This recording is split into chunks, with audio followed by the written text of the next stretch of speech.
Hi, I collect stuff, and today we're going to be looking at the Transformers Generation Studio Series 8612 Coronation Starscream. Let's get into it. Now, when you first open this guy up, there's going to be absolutely nothing in there because I'm currently working on the review, as you can see. See? Everything's there. But just for your convenience, I'm going to show you exactly what's in there when it was in there when I cut it out, if that makes sense.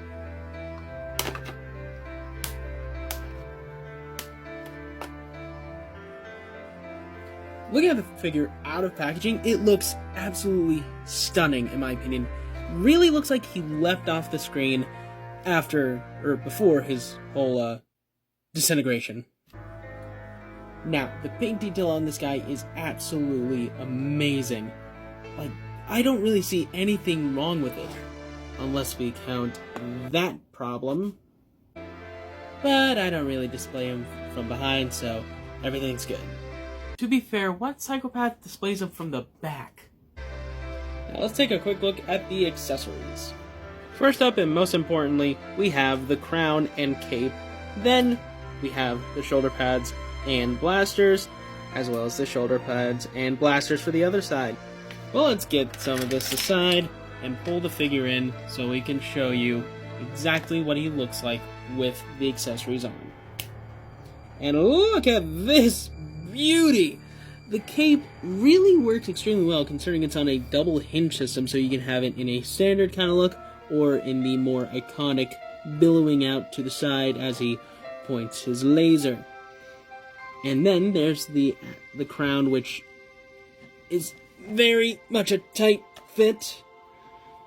And honestly, the crown alone has a lot of detail, but in a good sense. Don't know why it was on blue plastic, though I do understand why it's not on gold plastic, because, we don't like to...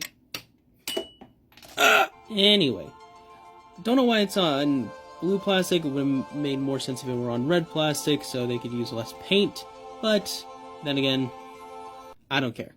Then we got the shoulder pads, which look absolutely amazing and accurate, and I love that they have their very own kind of null rays, because he does have separate ones that go on to his normal robot mode when he's not in his Coronation regalia.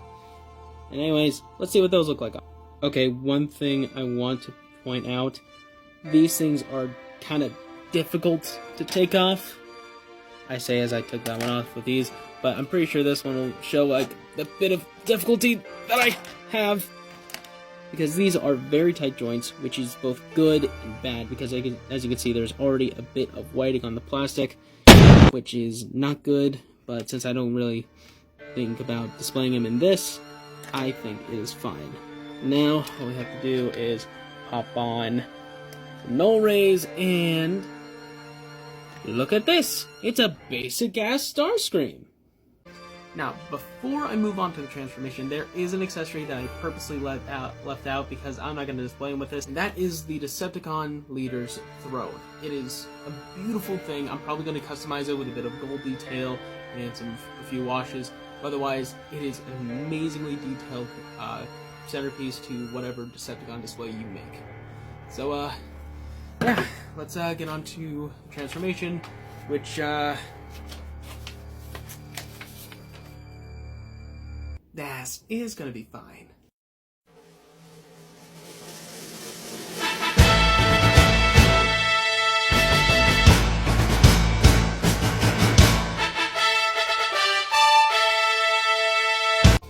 And here is his vehicle mode. I personally think that his vehicle mode looks about as good as the other two Seekers I have, but with a few honest critiques.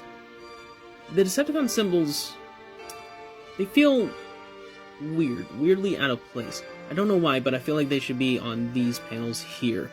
I don't know why, even though this is animation and original toy accurate, but that's just a small pet peeve. And also, I really like the kind of cotton candy blue that they have for the tail fins, the feet, and for the forearms. And I like the detail of the translucent cockpit and the fact that it actually has a seat in it.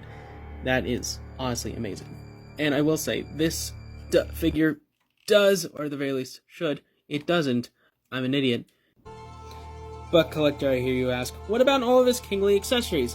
Well, that is where the throne comes back into play, because on the back there are a shit ton of ports where you can plug everything in, even one for the crown, and even one dedicated to the fucking shoulder pads and guns. Even though the guns can be optionally put right there, I'm keeping them on there because it's a pain in the ass to get them off.